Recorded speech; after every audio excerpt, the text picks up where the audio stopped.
नमस्कार बच्चों। आइए कविवर मैथिली शरण गुप्त की कविता के आगे के भाग को हम लोग पढ़ते हैं। बच्चों फिर मैं यही कहूँगी, पुस्तक अवश्य अपने सामने खोल के तब अर्थात सुनिए, क्योंकि ये खंड महत्वपूर्ण है, इम्पॉर्टेंट है, आ सकता है। क्षुधार्त रंति देव ने दिया करस्थ थाल भी, क्षुधार्त रंति देव ने दिया करस्थ थाल भी, तथा दधीचि ने दिया परार्थ अस्थि जाल भी। उसी नर क्षितीश ने स्वमांस दान भी किया, सहर्ष वीर कर्ण ने शरीर चर्म भी दिया। अनित्य देह के लिए अनादि जीव क्यों डरे, अनित्य देह के लिए अनादि जीव क्यों डरे, वही मनुष्य है कि जो मनुष्य के लिए मरे। यहाँ बेटा इसको आप ये मान लीजिए उदाहरण शैली, उदाहरण दे करके, महापुरुषों का उदाहरण दे करके मनुष्यता ही मुख्य है, मानव धर्म है, मानवता ही मुख्य भाव है, उसको कवि हमें बता रहे हैं। तथा साथ में एक पंक्ति, अनित्य देह के लिए अनादि जीव क्यों डरे।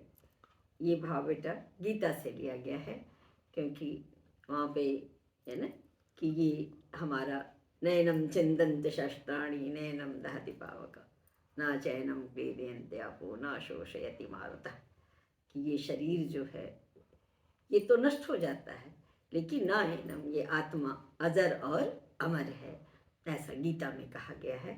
उस एक पंक्ति में ये भाव। इस तरह आप फिर अर्थ देखें। क्षुधार्त रंति देव ने दिया करस्थ थाल भी। बेटा राजा रंति देव भूखे को भोजन देने के लिए अपने हाथ का थाल भी भूखे लोगों को दे दिया, क्योंकि ये राजा थे। अकाल पड़ गया था बच्चों, पहले आप थोड़ा सा समझ लें, अर्थ में इतना नहीं लिखेंगे, प्रश्नोत्तर आया तो भले लिख दें। पूरे राज्य में अकाल पड़ा हुआ है, जनता त्राही त्राही कर रही थी।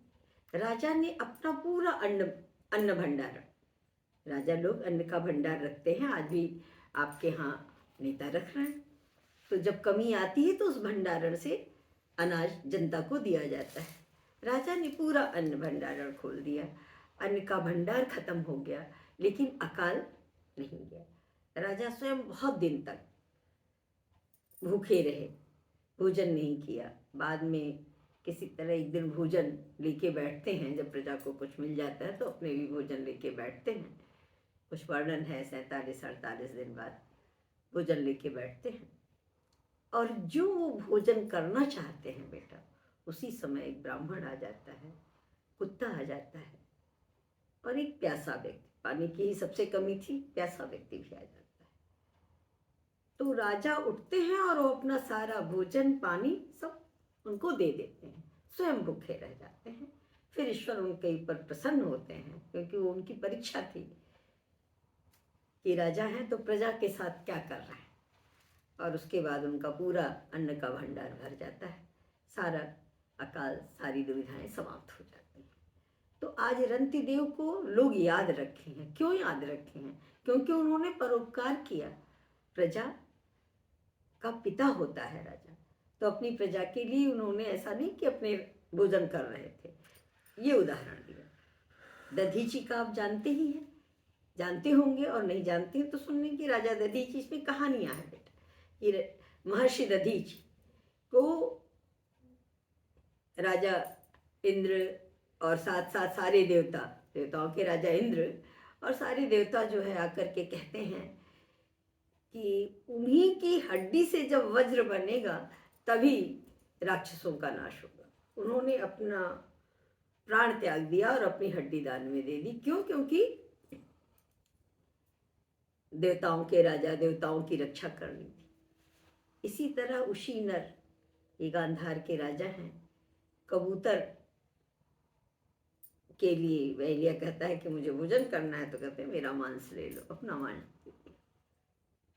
कर्ण के बारे में आप जानते हैं, कर्ण को पता था कि ब्राह्मण के वेश में इंद्र आए हुए हैं, और ये कवच कुंडल अगर मेरा चला गया, कवच था ना जो उनकी रक्षा के लिए, कि ये अगर चला गया तो मेरे ऊपर खतरा होगा। लेकिन नहीं, एक ब्राह्मण बन करके एक याचक आया, वो पहचान रहे थे कि ये इंद्र है, और उन्हें सब कुछ पता था कर्ण को।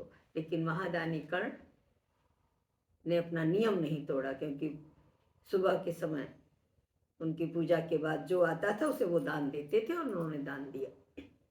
तो आज हम रंति देव को, दधीची को, उशीनर को, कर्ण को क्यों जानते हैं? ऊपर आपने पढ़ा ना, सजीव कीर्ति गूंजती। मरण धर्मा शरीर है, शरीर में वो जीवित नहीं है, लेकिन यश रूपी शरीर में वो जीवित तो है ना बच्चों। इतना आप लिखेंगे नहीं, ये प्रश्नोत्तर के लिए मैंने बता दिया, आया तो आप लिख लेंगे। अब अर्थ देखें, केवल उदाहरण देते जाइए। क्षुधार्त रंति देव ने दिया करस्थ थाल भी, भूखों को भोजन देने के लिए अपनी भोजन की थाली को भी राजा रंतिदेव ने स्वयं भूखे रह करके दान में दे दिया। तथा महर्षि दधीची ने राजा इंद्र के कहने पर, देवताओं के कहने पर, देवताओं की रक्षा के लिए अपनी हड्डियां दान दे दी। गांधार के राजा उशीनर ने कबूतर को बचाने के लिए अपना मांस कबूतर के बराबर दान दिया। वीर कर्ण, महादानी कर्ण ने सब कुछ जानते हुए भी ब्राह्मण के वेश में आए हुए इंद्र को अपना कवच और कुंडल, शरीर चर्म इसलिए लिखा है बेटा उसको, तब शरीर की रक्षा के लिए वो था, उसको दान में दे दिया।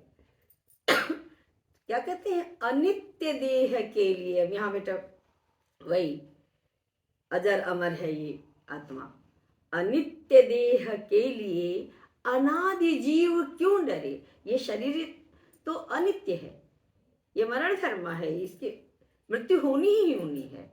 तो और जीव क्या है, वो अनादि है। आत्मा जो है वो जीव किसको कर, आत्मा को। आत्मा अजर और अमर है, तो अनित्य देह के लिए अनादि जीव क्यों डरे। ये आत्मा अजर अमर है और वो मेरे अंदर है, तो इस शरीर, मरण धर्म शरीर के लिए हम क्यों डरे। वही मनुष्य है कि जो मनुष्य के लिए मरे, कि मृत्यु से भयभीत ना हो, और मनुष्यता की रक्षा के लिए, मानव धर्म के लिए, मानवता के लिए, पूरे विश्व में प्यार फैलाने के लिए अगर इस शरीर का बलिदान भी करना रहे तो कर देना चाहिए। और वही मानव धर्म है, और वस्तुतः वही मनुष्य है। इस तरह बच्चों आप इसको अर्थ को पूरा करें, लिखें। जहाँ समझ में ना आए आप पुनः पूछेंगे, मैं पुनः बताऊंगी। मुझे सुनने के लिए बच्चों बहुत बहुत धन्यवाद। और ये खंड बहुत ही महत्वपूर्ण है, इस पर प्रश्न जो मैंने कहानियाँ बताई उस पर आ सकते हैं, उसको आप तैयार करें।